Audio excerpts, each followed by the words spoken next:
ब्रह्मांड के सामने हमारी औकात। दोस्तों, आज हम जानने वाले हैं कि ब्रह्मांड के सामने जब आप जानोगे कि ब्रह्मांड कितना बड़ा है और इतने बड़े ब्रह्मांड में हम कहाँ एग्जिस्ट करते हैं, या फिर हमारा अस्तित्व इसके सामने कुछ मायने रखता भी है या नहीं, जानने के लिए वीडियो को पूरा जरूर देखें। दोस्तों, आपको जानकर हैरानी होगी कि हमारी धरती पर रहने वाले लोगों की संख्या यानी पूरी धरती की पॉपुलेशन लगभग 8 अरब तक पहुंच चुकी है। लेकिन धरती पर मौजूद यह सभी 8 अरब लोग लॉस एंजेलिस जितनी जगह में समा सकते हैं। लॉस एंजेलिस लगभग 1300 किलोमीटर के एरिया में फैला हुआ है। अगर हम बात करें हमारी धरती की, तो पूरी धरती लॉस एंजेलिस से काफी ज्यादा बड़ी है। हमारी धरती का व्यास यानी धरती की मोटाई लगभग 13,000 किलोमीटर है। वहीं पर चांद का व्यास 3,500 किलोमीटर है। चांद इतना बड़ा है कि इसके अंदर 1 लाख हिमालय जैसे पहाड़ समा सकते हैं।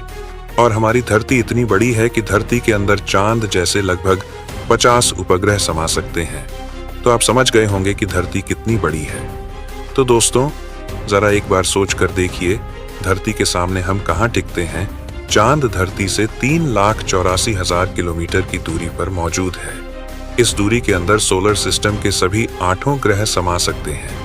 अगर हम अपने सूरज की बात करें तो हमारा सूर्य धरती से 15 करोड़ किलोमीटर की दूरी पर मौजूद है।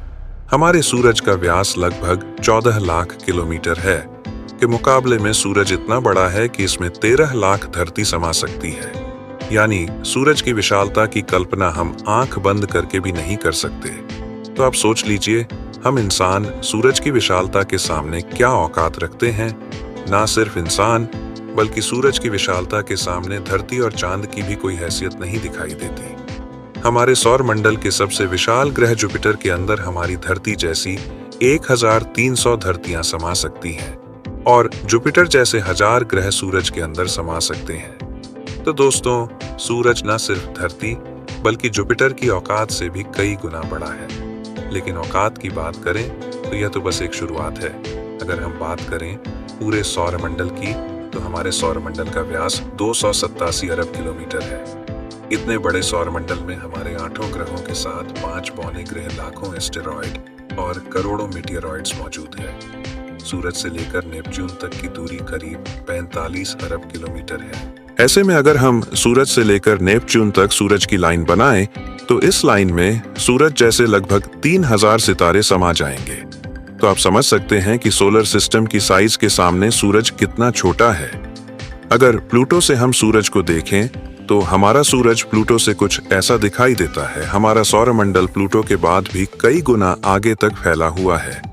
यहाँ तक हम देख चुके हैं कि सूरज की साइज भी इतने बड़े सौरमंडल के सामने काफी छोटी पड़ जाती है। अगर हम और आगे की बात करें तो सूरज से और भी बड़े तारे अंतरिक्ष में मौजूद है। यह है वेगा स्टार, जिसका व्यास 38 लाख किलोमीटर है और इसमें सूरज जैसे लगभग 20 तारे समा सकते हैं। इससे भी बड़ा तारा है आर्कट्रस, जो 3 करोड़ 60 लाख किलोमीटर चौड़ा है। इसमें सूरज जैसे 17,000 तारे समा जाएंगे। और इसके और आगे चलने पर ब्रह्मांड में एक और तारा है रीगेल, जिसका व्यास 11 करोड़ किलोमीटर है। इसके अंदर आर्कट्रस जैसे 50 तारे समा जाएंगे और सूरज जैसे 4,50,000 तारे समा जाएंगे। अब हम देख पा रहे हैं कि सूरज भी यहाँ आकर कितना छोटा पड़ रहा है। चलिए और आगे चलते हैं। यह है बीटलजूस, जिसका व्यास 1 अरब 23 करोड़ किलोमीटर है। इसमें रीगेल जैसे लगभग 1400 तारे समा सकते हैं और सूरज जैसे लगभग 67 करोड़ तारे समा सकते हैं। अब आप सोच लीजिए, यहाँ आकर सूरज भी एक रेत के कण के बराबर लग रहा है। इसके आगे हम मिलते हैं वीवाई कैनिस मेजरिस से, जिसका व्यास 2 अरब किमी है और इससे भी बड़ा तारा है यूवाई स्कूटी, जिसका व्यास लगभग 2 अरब 40 लाख किलोमीटर है और अब तक का झा बड़ा तारा है स्टीफनसन 28, जिसका फैलाव 3 अरब किलोमीटर के बराबर है। यानी इस तारे के अंदर सूरज जैसे 9 अरब 83 लाख तारे समा सकते हैं। ब्रह्मांड में अब तक इससे बड़ा कोई सितारा नहीं मिला है और इस तारे के सामने सूरज का अस्तित्व न के बराबर है। ऐसे में हम इंसान और हमारी धरती तो इसके सामने कुछ भी नहीं है। जरा सोच कर देखिए, इस तारे के अंदर धरती का अस्तित्व मायने भी रखता है या नहीं।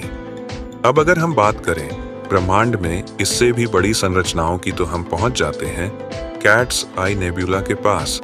यह आकार में 0.4 प्रकाश वर्ष बड़ी है, यानी प्रकाश को भी इसे पार करने में 4 महीने 26 दिन लगेंगे। यह ब्रह्मांड के सबसे विशाल तारे के मुकाबले कितना बड़ा है।